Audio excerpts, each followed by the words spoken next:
वह ऊंचे चाल चलन वाला बनता है। सुनने वाले के पाप मिटते हैं, उसका कल्याण होता है, उसे मोक्ष मिलता है। अजामल उस समय का बहुत बड़ा पापी माना गया है। वह पापी किस लिए था, उसने क्या कसूर किया था, इसकी कथा इस प्रकार है। अजामल एक राज ब्राह्मण का पुत्र था। उसका पिता राजा के पास पुरोहित भी था और वजीर भी। वह बहुत अक्लमंद था। उसके सूझवान होने की चर्चा चारों ओर थी। अजामल की आयु जब 5 साल की हुई तो उसके माता पिता ने उसको विद्यालय में दाखिल करवा दिया। वह जिस गुरु से पढ़ता था वह बहुत ही सूझवान था। सूझवान गुरु को जब सूझवान शिष्य मिल जाता है तो वह बहुत खुश हो जाता है। ऐसी ही हालत अजामल के गुरु की भी थी। उसने देखा कि अजामल की जुबान पर सरस्वती बैठी है। वह जो भी शब्द पढ़ता या सुनता वही कंठस्थ कर लेता। उसका कंठ भी रसीला था। जब वह वेद मंत्र पढ़ता तो एक अनोखा ही रंग दिखाई देता था। वह बहुत ही बुद्धिमान निकला। उसने केवल 10 साल में ही 20 साल की विद्या प्राप्त कर ली। उसकी विद्वता की चहु और प्रसिद्धि हो गई। ऐसी प्रसिद्धि कि बड़े बड़े विद्वान भी उसके दर्शन करने आते थे। एक दिन अजामल के गुरु ने कहा, अजामल अभी तुम शिष्य हो। हाँ गुरुदेव, मैं शिष्य हूँ, पर कितनी देर शिष्य रहूंगा? कोई 4 साल और लगेंगे। चारों वेद और उपनिषद पूरे हो जाएंगे। जो आज्ञा गुरुदेव। उसके गुरु ने उसकी ओर ध्यान से देखकर कहा, अजामल जब मेरे पास आओ या अपने घर को जाओ तो नगर से बाहर बाहर आया जाया करो। नगर में कभी नहीं जाना, क्योंकि अभी तुम्हारे वस्त्र विद्यार्थी के हैं। गुरु की आज्ञा का पालन करना होगा। आज्ञा का पालन ना किया तो दुख उठाओगे। सुखी वही रहता है जो गुरु की आज्ञा का पालन करता है, क्योंकि गुरु को हर प्रकार के ज्ञान और कर्म का बोध होता है। हे गुरुदेव, क्या मैं पूछ सकता हूँ कि आप मुझे नगर में आने से क्यों रोकते हो? अजामल ने उत्तर दिया। उसका उत्तर सुनकर गुरु चुप हो गया। केवल इतना ही कहा, नगर से बाहर बाहर आया जाया करो, ऐसा ही कर्म है। अजामल ने गुरु की आज्ञा का पालन किया। वह नगर के बाहर बाहर ही आया जाया करता था। ना ही वह इस बारे में किसी से बात किया करता था कि उसके गुरु ने उसको नगर में जाने से मना किया है। इस तरह कई साल बीत गए। वह विद्या पढ़ता रहा। उसकी आयु अब 20 साल की हो गई। वह बहुत सुंदर दर्शनी जवान निकला। नेत्रों में डोरे आए। उसकी विद्या पूरी होने वाली थी। उसके पश्चात उसने गुरु दक्षिणा देकर आजाद हो जाना था। एक दिन उसका अपने मन से झगड़ा हो गया। उसने कहा, गुरु की आज्ञा का उल्लंघन करके नगर से जाना ही ठीक है। आखिर यह तो देखा जाए गुरुजी रोकते क्यों हैं? उसके एक मन का यह भी कहना था कि अजामल गुरु की आज्ञा का पालन नहीं करेगा तो नरक का भागी होगा, बहुत दुख भोगेगा, देखा जाएगा। अजामल ने मन से दृढ़ किया और वह अपने गुरु के पास से उठकर उस मार्ग को छोड़कर जिससे वह रोज आया जाया करता था, अनदेखे रास्ते से नगर में से चल पड़ा।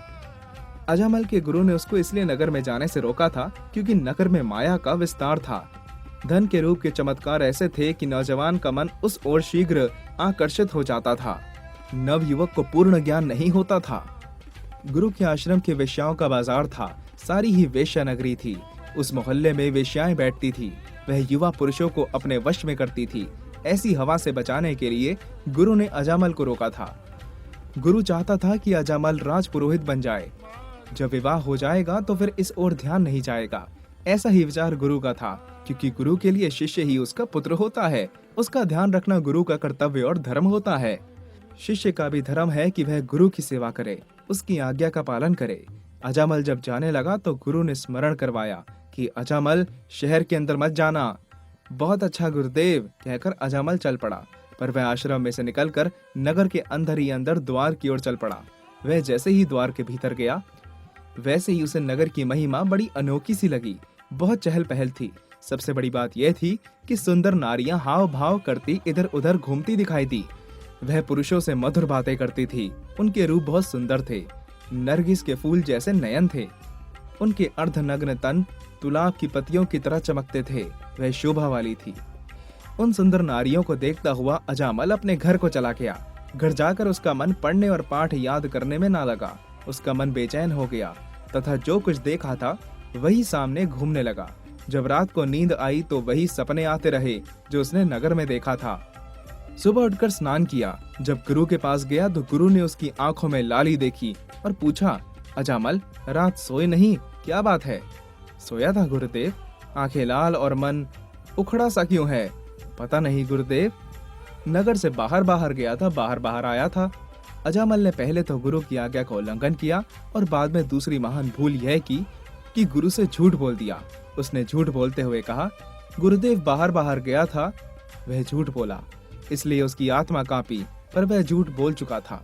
उस दिन पढ़ने में मन ना लगा। 2 दोष हो गए। अजामल के मन पर बहुत भार रहा। दूसरा, उसकी आंखों के सामने नगर के नजारे थे, वह पाठ को पढ़ने नहीं देते थे। जैसे तैसे उसने समय व्यतीत किया। जब छुट्टी मिली तो फिर उस नगर के रास्ते ही चल पड़ा। उस नगर की वासना भरी महिमा को देखता रहा। देखता देखता वह घर चला गया। इस प्रकार 10-12 दिन व्यतीत हो गए। वह नगर आता जाता रहा। नारी रूप लीला ने उसके युवा मन को प्रभावित कर दिया। जादू जैसा असर और उसका मन डगमगाने लगा। जब मन डगमगा जाए तो मनुष्य शीघ्र शिकार हो जाता है। एक दिन एक रूपवती नव यौवना, अभी खिलती जवानी 16-17 वर्ष की आयु वाली वैश्या ने उसका बाजू पकड़ लिया।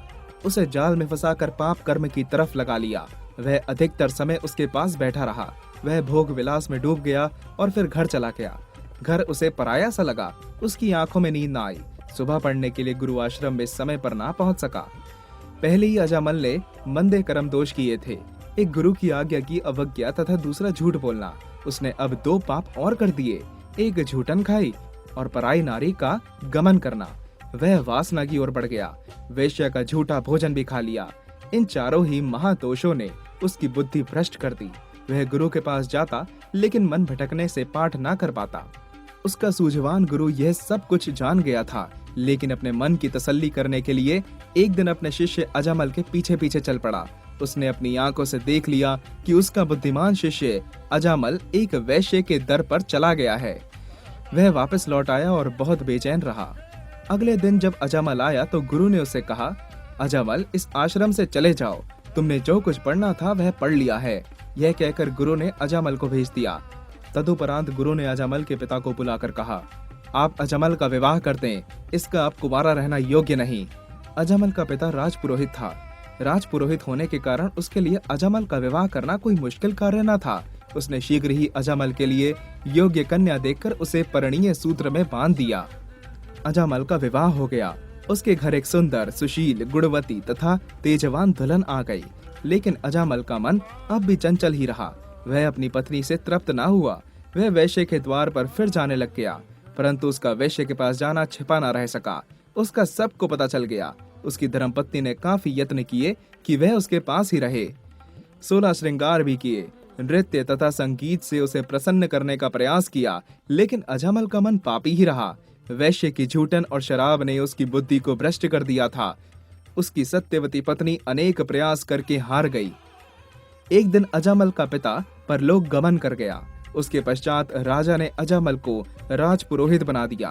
राजपुरोहित बनने पर उसकी जिम्मेदारी और बढ़ गई। वह धर्म, समाज और राज्य का अध्यक्ष बन गया। धन दौलत काफी बढ़ गई। किसी बात की कमी न रही। तब भी उसने ना सोचा। वह सोचता भी कैसे। 5 दोष उसके ऊपर लग गए थे। गुरु की आज्ञा की अवज्ञा, झूठ बोलना, झूठन खानी और मदिरापान। 5वां महान दोष वैश्य का गमन करना था। उसने उच्च पदवी मिलने पर भी वैश्य के पास जाना ना छोड़ा। शहर में आम चर्चा होने लगी। जो बात छिपी थी वह दुनिया में जाहिर हो गई। जाहिर भी सूर्य की तरह हुई। उसका नया प्यार एक कलावंती वैश्या से हो गया। वह पापों की पुतली माया रूप धारण कर बैठी थी। एक दिन अजामल को राजा ने अपने पास बुलाया और पूछा, अजामल, आप राजपुरोहित हैं? हाँ महाराज, अजामल ने कहा। आपके विरुद्ध एक आरोप लगा है। क्या आरोप है? आप कलावंती वैश्य के पास जाते हैं, मदिरा पान करके रंगरलियां मनाते हैं। सत्य है महाराज, इसमें झूठ नहीं। मैं कलावंती के पास जाता हूँ क्योंकि मैं उससे प्रेम करता हूँ। क्या यह नहीं मालूम कि कोई भी पंडित कभी ऐसा कर्म नहीं कर सकता जिससे राज्य में बदनामी का कारण बने और जिसका देश की प्रजा पर बुरा असर पड़े? यह भी पता है महाराज। फिर कलावंती के पास क्यों जाते हो? क्या तुमने अपनी ही बदनामी स्वयं नहीं सुनी? सुनी है, लेकिन मैं विवश हूँ। मैं कलावंती को छोड़ नहीं सकता। उसके रूप ने मुझे मोह लिया है। अजामल और आगे बढ़ गया। वह निर्लज भी हो गया, क्योंकि जिसके पास निर्लजता आ जाए उसके पास कुछ भी नहीं रहता। निर्लजता सबसे महान दोष या पाप है। राजा बुद्धिमान था। उसकी आयु अजामल के पिता जितनी थी। वह जान गया कि उसका राजपुरोहित पापों का भागीदार बन गया है। पाप इसको अच्छे लग रहे हैं।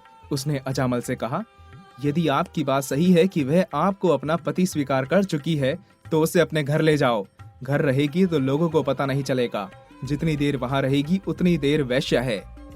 कर्म करना भी स्थान की जांच करता है। जगह पर ही हर चीज की शोभा होती है। आप भी राजपुरोहित हैं। राजपुरोहित को शोभा नहीं देता कि वह वैश्य के बाजार में जाए। मैं उसको घर नहीं ले जा सकता, ना ही मैं उसको छोड़ सकता हूँ। अजामल ने अपना फैसला दे दिया। यह पक्का फैसला है? राजा ने पूछा। जी हाँ, पक्का फैसला। सोच लो। जी, सोच लिया है। देखो अजामल, आज तो नहीं, अभी से तुम राजपुरोहित नहीं। खामियां ये हैं: गुरु की आज्ञा को भंग करना, झूठ बोलना, झूठ खानी, वैश्यागमन, शराब पीनी और निर्लज्जता से बंद कर्मों से रुकने से मना करना। ऐसे दोषों के रहते हुए आप राजपुरोहित रहने के अधिकारी नहीं। आपको अब शहर से बाहर रहना पड़ेगा। सारी जायदाद और राजमहल जो है वह सब आपकी पत्नी और आपके बच्चों को दे दिया जाएगा। आज के बाद इस शहर में मत आना। कलावंती को भी इस शहर से बाहर निकाल दिया जाता है। ये हुक्म है। कोई अपील नहीं, ना कोई साधन। जाओ।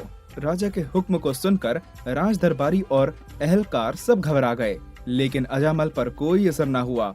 उस समय राजदूतों ने अजामल को धक्के मारकर बाहर निकाल दिया। उसको शहर से बाहर निकालने का हुक्म हो गया।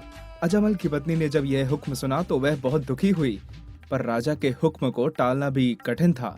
नगरवासी भी हैरान हुए, पर अजामल को कोई रोक न सका। अजामल ने कलावंती को साथ लेकर शहर से बाहर झोपड़ी बना ली। कलावंती का सारा सामान वहां गया। गरीबों और अछूतों में रहने लगे। रात दिन भोग विलास में लगे रहे तो 4 बच्चे हो गए। उन बच्चों के लिए अन्न वस्त्र की जरूरत थी। राजा का हुक्म था कि कोई मदद ना करे। सभी उसको अजामल पापी कहने लग पड़े थे और वे चिड़िया पक्षी मार कर खाने लगे, नंगे रहने लगे। दुर्दशा इतनी बुरी हो गई कि वह पागलों की तरह खींच कर बात करने लग गया। शरीर रोगी हो गया, ऐसा रोगी कि जीवन की उम्मीद कम हो गई। जब शरीर ऐसा हुआ, उससे पहले 7 पुत्र हो गए।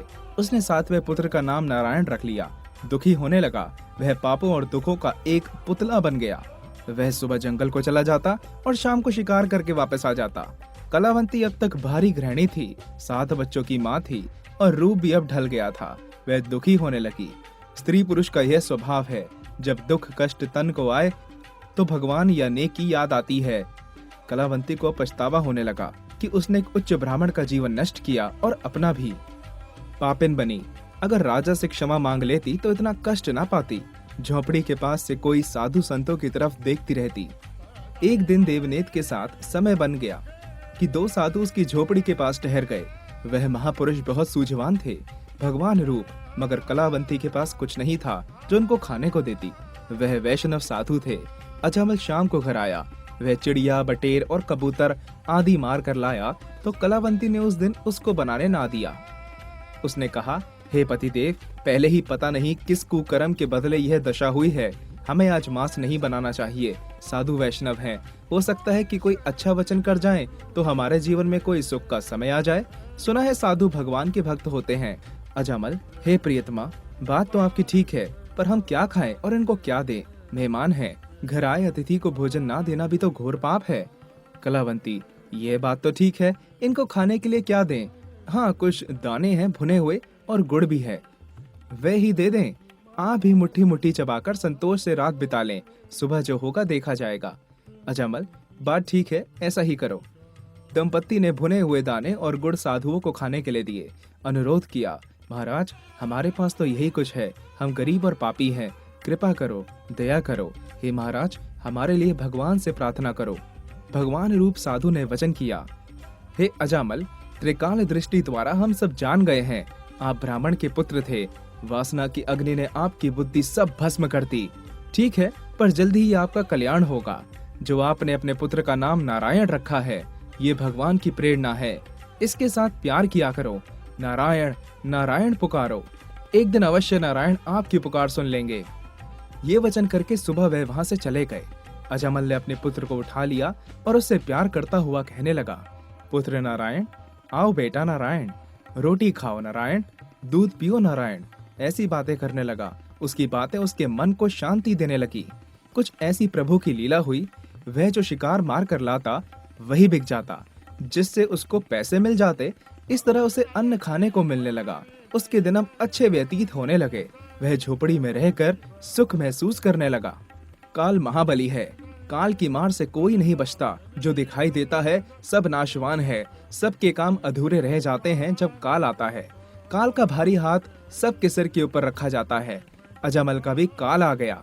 वह बीमार पड़ गया और बीमारी भी उसको कष्ट देने वाली। वह कष्टदायक बीमारी से दुखी होने लगा। एक दिन ऐसा आया जब आंखें बंद करते ही यमदूत भी नजर आने लगे। नरक की आग जलती हुई दिखाई देने लगी। वह बहुत भयानक रूप में थी।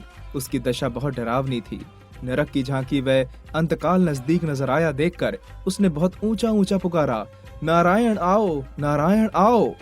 अजमल पापी ने आवाज तो अपने पुत्र को दी, परंतु पुत्र शब्द का इस्तेमाल ना किया।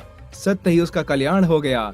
जैसे ही उसने नारायण कहा, वैसे ही धर्मराज के यमदूत भी पीछे हट गए। अचानक रोशनी हुई, नाद शंख बजे। इधर आत्मा ने शरीर छोड़ा, उधर से फूलों की वर्षा हुई। अजामल की आत्मा स्वर्ग में चली गई। नारायण कहने से पापी का कल्याण हो गया।